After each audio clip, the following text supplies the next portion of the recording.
یہ حاضر ہے۔ اب معاملہ خرید و فروخت اور لین دین کا نہیں ہے، ہم سے قیمت ادا نہیں ہو سکتی، اس لیے تیری خدمت میں ہماری یہ درخواست ہے کہ از راہ کرم ہم کو غلہ کی پوری تول دیجیے اور ہمیں ضرورت مند سمجھ کر اپنی جانب سے احسان فرمائیے۔ اللہ تعالیٰ صدقہ و خیرات کرنے والے کو نیک بدلہ دیتا ہے۔ حضرت یوسف علیہ السلام نے بھائیوں اور والدین کی اس پریشانی کا حال سنا اور ان کی اس عاجزانہ درخواست اور نیازمندانہ طلب کی مجبور کن حالت پر غور کیا تو دل بھر آیا اور اب ضبط نہ کر سکے کہ خود کو چھپائیں اور راز ظاہر نہ ہونے دیں، اور آخر فرمانے لگے کہ سورہ یوسف میں ہے کیوں، یعنی کیوں جی، تم جانتے ہو کہ تم نے یوسف اور اس کے بھائی کے ساتھ کیا معاملہ کیا جبکہ تم جہالت میں سرشار تھے۔ بھائیوں نے اس موقع پر غیر متوقع گفتگو سنی تو چونکے اور لب و لہجہ پر غور کر کے ایک دم سے ان کو کچھ خیال آیا اور کہنے لگے کہ سورہ یوسف میں ہے کہ انہوں نے کہا کیا تو واقعی یوسف ہی ہے؟ یعنی اس حیرانی اور پریشانی میں تھے کہ ہم عزیز مصر کے دربار میں کھڑے ہیں، اس سے باتیں کر رہے ہیں، اور یہ بے محل یوسف کا ذکر کیسے؟ صورت، شکل اور گفتگو کے طرز و انداز کو اب دوسری نیت سے دیکھا تو یوسف علیہ السلام کی شکل نگاہ کے سامنے پھر گئی اور سمجھ گئے کہ بے شک یہ یوسف ہے، مگر حالت موجودہ کے پیش نظر قدرتی طور پر یہ جرت نہیں کہ یہ کہہ اٹھیں کہ تو یوسف ہے، بلکہ ایسے موقع کے مناسب لب و لہجہ سے کہنے لگے کہ آپ واقع ہی یوسف ہیں۔ تو حضرت یوسف علیہ السلام نے فرمایا سورہ یوسف میں ہے کہ ہاں میں یوسف ہی ہوں، اور یہ بنیامین میرا ماں جایا بھائی ہے۔ اللہ تعالیٰ نے ہم پر احسان کیا، اور جو شخص بھی برائیوں سے بچے اور مصیبتوں میں ثابت قدم رہے تو اللہ تعالیٰ نیک لوگوں کا اجر ضائع نہیں کرتا۔ اب برادران یوسف علیہ السلام کے پاس ندامت، شرمساری، خفت اور اعتراف خطا و جرم کے سوا کیا تھا؟ یوسف کی تباہی و بربادی کے لیے اپنی تمام بےہودگیوں کا نقشہ آنکھوں کے سامنے پھر گیا، اور جب ان پر یہ حقیقت آشکار ہو گئی کہ جس کو کل کنعان کے کنویں میں پھینک کر آئے تھے وہ آج عزیز مصر بلکہ مصر کے تاج و تخت کا مالک ہے، تو سر جھکا کر کہنے لگے، سورہ یوسف میں ہے کہ انہوں نے کہا باخدا اس میں شک نہیں کہ اللہ تعالیٰ نے تجھ کو ہم پر برتری اور بلندی بخشی، اور بلا شبہ ہم سر قصوروار تھے۔ حضرت یوسف علیہ السلام نے اپنے سوتیلے بھائیوں کی اس خستہ حالی اور پشیمانی کو دیکھا تو پیغمبرانہ رحمت و رافت اس کو برداشت نہ کر سکی اور ارشاد فرمایا، آج کا دن میری جانب سے تم پر کوئی سرزنش نہیں، اللہ تعالیٰ تمہارے قصور بخش دے، اور وہ تمام رحم کرنے والوں سے بڑھ کر رحم کرنے والا ہے۔ اب تم کنعان واپس جاؤ اور میرا پیرہن لیتے جاؤ، یہ والد کی آنکھوں پر ڈال دینا، انشاءاللہ تعالی شیم یوسف ان کی آنکھوں کو روشن کر دے گی، اور تمام خاندان کو مصر لے آؤ۔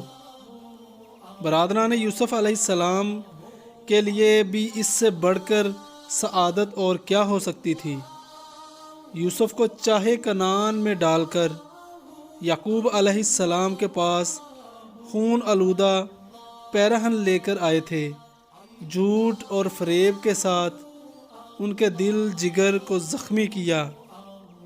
آج بھی انہی کو پیراہن نے یوسف لے جانا چاہیے تاکہ اس زخم کا مرہم بنے اور رنج و غم مسرت و شادمانی سے بدل جائے۔ حضرت یعقوب علیہ السلام کو وحی الہی نے شیم یوسف سے مہکا دیا۔ فرمانے لگے،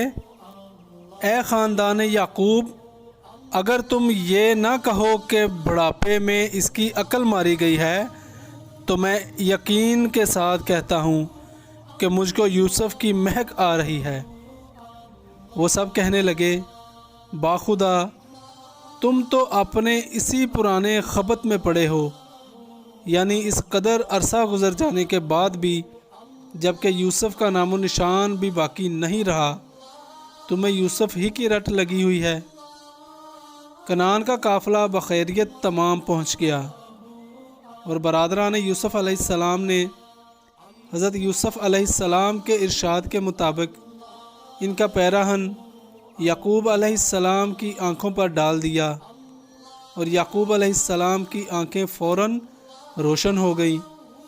اور فرمانے لگے، دیکھو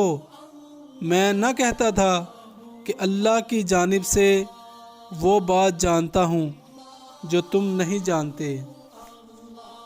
اور پھر حضرت یعقوب علیہ السلام اپنے سب خاندان کو لے کر مصر روانہ ہو گئے۔ جب یوسف علیہ السلام کو اطلاع ہوئی کہ ان کے والد خاندان سمیت شہر کے قریب پہنچ گئے ہیں تو وہ فوراً استقبال کے لیے باہر نکلے۔ حضرت یعقوب علیہ السلام نے جب مدت دراز کے بچھڑے ہوئے لخت جگر کو دیکھا تو سینہ سے چمٹا لیا، اور جب یہ مسرت افزا اور رقت امیز ملاقات ہو چکی تو حضرت یوسف علیہ السلام نے والد سے عرض کیا کہ اب آپ عزت و احترام اور امن و حفاظت کے ساتھ شہر میں تشریف لے چلیں۔ اس وقت مصر کا دارالسلطنت رامیس تھا اور وہ جشن کا شہر کہلاتا تھا۔ حضرت یوسف علیہ السلام والد ماجد اور تمام خاندان کو بڑے کروفر کے ساتھ شاہی سواریوں پر بٹھا کر شہر میں لائے اور شاہی محل میں اتارا۔ جب ان تمام باتوں سے فراغت پائی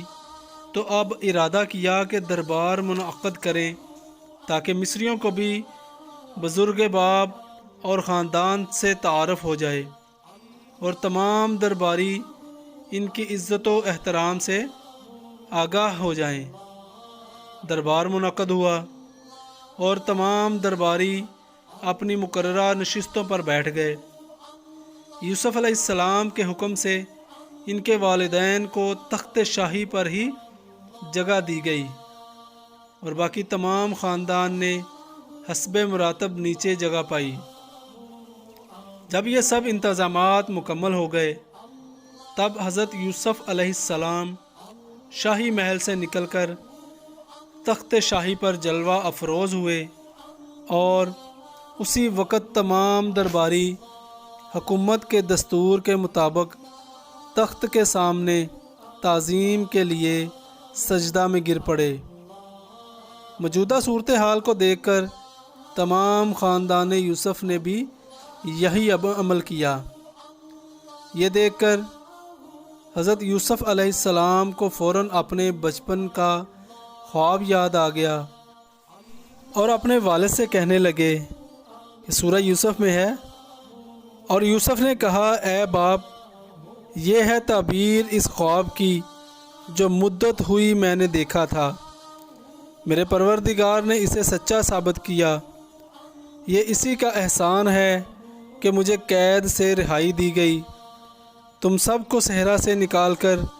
میرے پاس پہنچا دیا، اور یہ سب کچھ اس کے بعد ہوا کہ شیطان نے مجھ میں اور میرے بھائیوں میں اختلاف ڈال دیا تھا۔ بلا شبہ میرا پروردگار ان تمام باتوں کے لیے جو وہ کرنی چاہے بہتر تدبیر کرنے والا ہے کہ وہ سب کچھ جاننے والا اور اپنے کاموں میں حکمت والا ہے۔ حضرت یوسف علیہ السلام کا تمام خاندان مصر میں ہی آباد ہو گیا۔